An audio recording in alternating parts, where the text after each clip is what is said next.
What's up, landscapers and outdoor go-getters? Thanks for stopping by the garage today. As you can see, we have a generator in the shop today with some issues. Customer states it will not start, so we're going to be going through this generator, getting it running. Make sure you subscribe to the channel if you haven't subscribed yet. Give the video a thumbs up and comment down below. So let's get to it.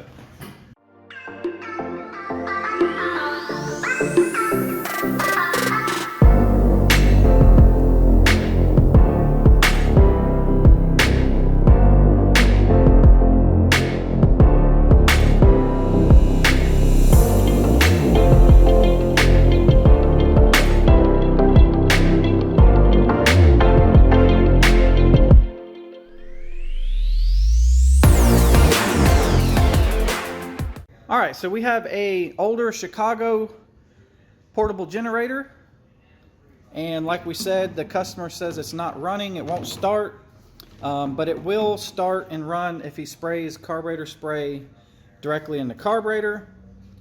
So that's a good thing. That means the engine is good.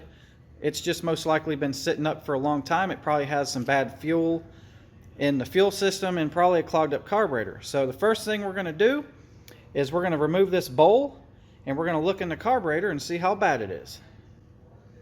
So we're going to grab a 10mm wrench.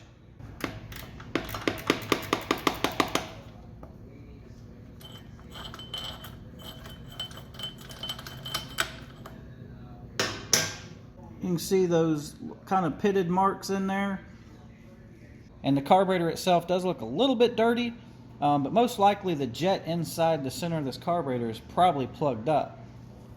So the next thing we're going to do, we're going to remove this air filter assembly and remove the carburetor.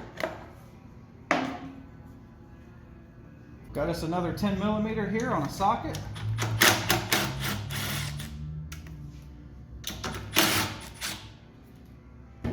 Remove the two nuts that holds on this air cleaner assembly. And we're going to lay that to the side. And then we have a spacer here we're going to remove. And we're going to make sure the fuel's turned off and remove this fuel line.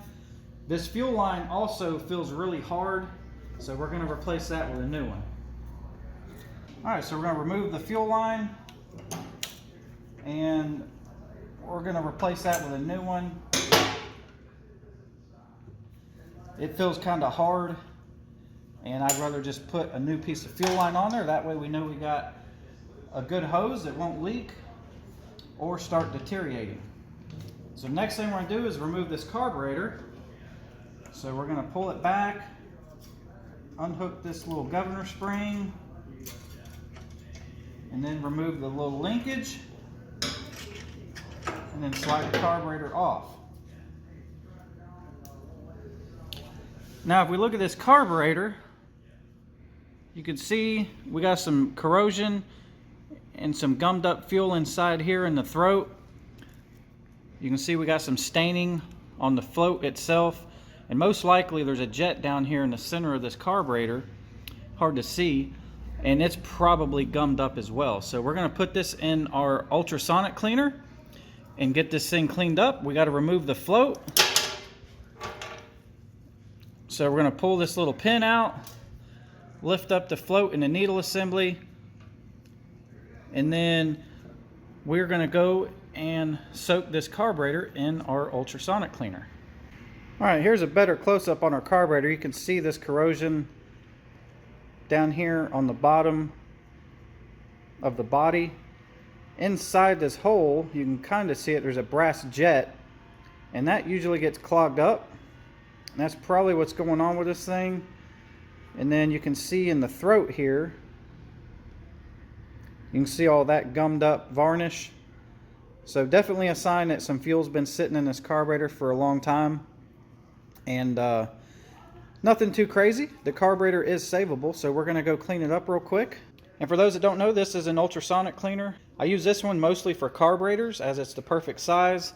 And these machines actually create little pulse signals in there to clean the carburetor, and it also heats up. So the heat and the little pulses it does a really good job on cleaning carburetors. So We usually heat these up to about 125 degrees, and I will let them soak in here for about 30 minutes. Usually does the trick, and you can hear the noise that it makes. And it's just a little basket in here with some cleaner.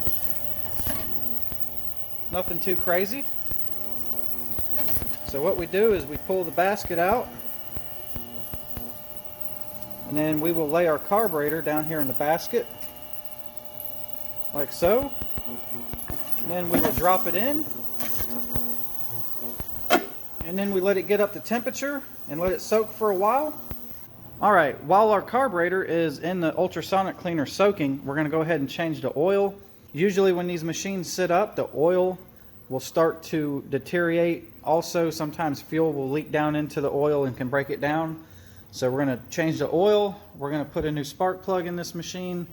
Also, this handle's broken, so we're going to put a new handle on it. And we're going to put a new rope on it, just because you can see it's starting to fray a little bit. That's pretty old rope, and the last thing I want to do is get this thing running, and after 2 or 3 pulls, the rope snaps on the customer, and then it's just not a good thing. So we're going to go ahead and put a new rope in there, make sure this thing will start and be problem free for a while. And then obviously we're going to drain this fuel tank completely. We're going to get all the fuel out of it, put fresh fuel in it, and after we put everything back together, this thing should run really good. So let's get this oil draining. Alright, so to change the oil on this machine, it's fairly simple. I get my old trusty old frying pan underneath it. Got a 10mm drain bolt. Loosen that up, and we will remove this bolt, and then the oil should start draining out. Yeah, definitely needs an oil change. It's pretty nasty. And then we're going to remove the oil cap here just to let it vent a little bit. Sometimes it'll come out a little quicker. Alright, now that the oil's draining, we're going to go ahead and we're going to replace the spark plug. The spark plug on this machine is pretty easy to change. We're going to remove the spark plug boot, and then it's going to be a 13/16 socket. Bear with me, I'm trying to do this one-handed. I'm going to loosen that up and remove this plug.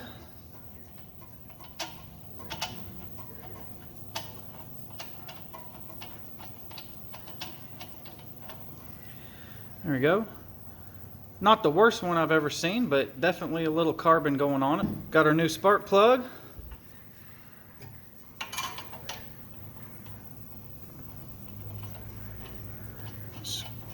And we're going to screw that all the way in by hand until it gets tight. And get our wrench and tighten it down. These don't have to be super tight, as most of these small engines, they all got aluminum heads, and if you over tighten these spark plugs, you can actually damage the threads on them. So you don't want to do that. You just want to snug them up. You don't have to go all Hulk Hogan on them, that's for sure. Looks like our oil is still draining. It's coming out pretty slow because that oil is really bad, so it's going to take it a little while to drain. So while we're waiting on the oil to drain and our carburetor to get clean, we're going to go ahead and remove this starter assembly and put a new rope and handle in it. So that's another 10mm socket, and there's 3 bolts, and that right there will remove it.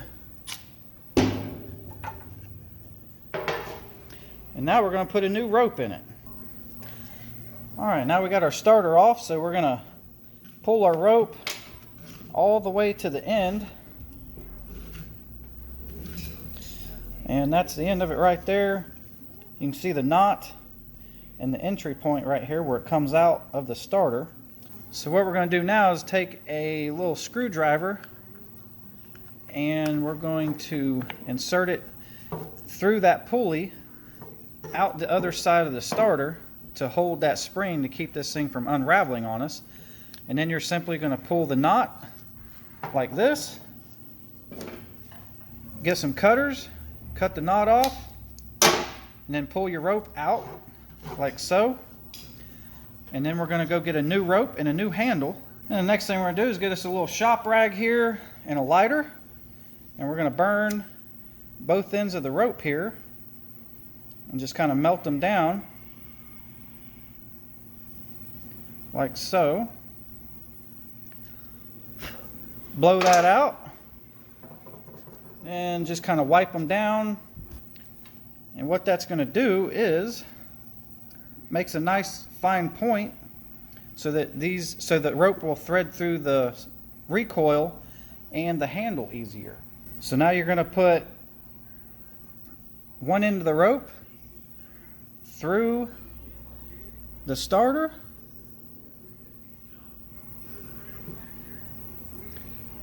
and then you're going to thread it through the hole on the pulley, pull it through, tie a simple knot in it like so, and then pull the rope back down. And then you're going to get the other end of your rope, and then you're going to get your handle. You're going to thread it through the bottom of the handle first, out the top. Then you're going to thread it through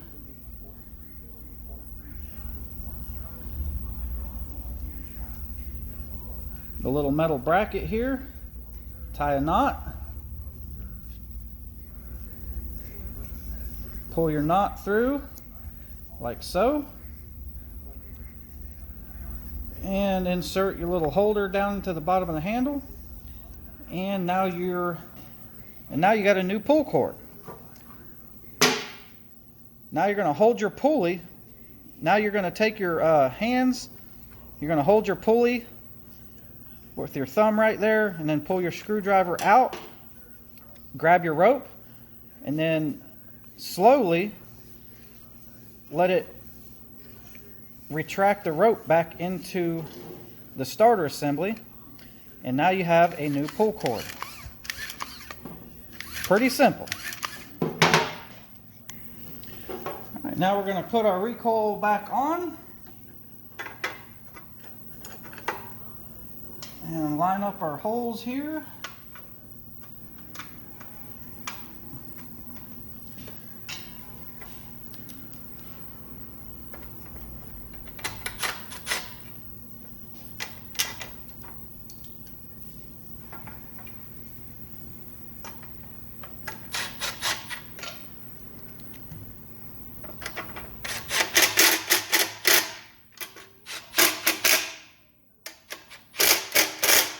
There we go. Now we're going to check on the oil. Oh, looks like we're done draining finally. Put our drain bolt back in. Tighten that up. All right, get your favorite funnel and your favorite oil and start putting it in there. And start refilling it. And then that's going to be about it for the oil. There's our oil. You can see it looks pretty bad. Definitely needs an oil change, that's for sure. Oh yeah. Really bad stuff right there. Alright, next thing we're going to do is drain our tank, get all the nasty fuel out. This one definitely has some nasty fuel going on in it. So we're going to remove our drain here. I've already loosened it. And you can see that rusty, watery old gas coming out of there. That is nasty. There you go, look at that. We'll get our pan in there and let that sit there and drain everything out. Alright, we got all the old fuel out of the tank and it looks like muddy water. Let's see what this stuff looks like. Look at that. Ooh. All kinds of nasty stuff in there. Look at that. Not good. Alright, our carburetor is done. Let's see what she looks like.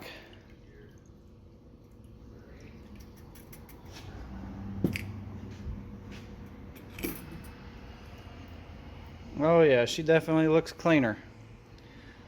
Hot. She hot. All right, here's our carburetor after coming out of the ultrasonic cleaner. You can tell she is much cleaner. Looks brand new. Brand new. And then here's our carburetor bowl. Nice and shiny. So we're going to put that back together, put it back on the generator, and see if she runs. All right. First thing, we're going to take our float and our needle and drop it in. And we're going to get our float pin, put it through there. Take our bowl, put it back on.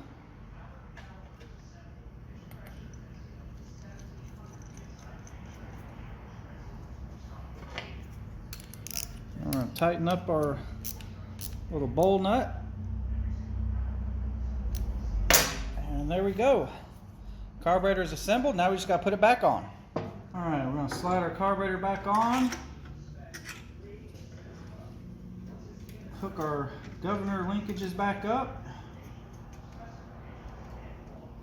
A little spring.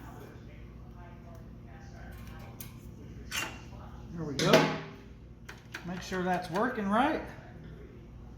And put our little spacer back on. Get our air filter base.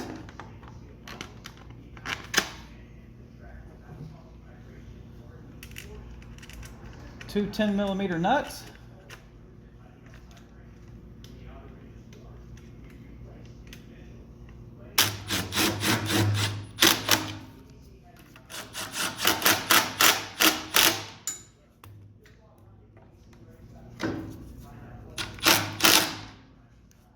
Alright, we're going to install a brand new piece of fuel line, and we're going to install a fuel filter, which this machine did not have. Last, put our air filter in.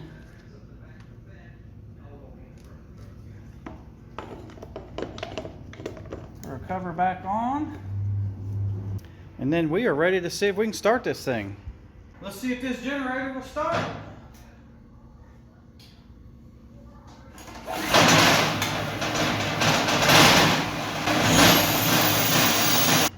There you go. As you see, we got the generator up and running again. Not too bad. Needed a little bit of work, that's for sure. So hopefully this video will help you out on your project at home if you are having issues similar to this on your machine. So I think that's going to do it for today's video. Don't forget, hit that subscribe button, give the video a thumbs up, put a comment down below what you're working on, and as always, stay safe out there, and we'll see you on the next one.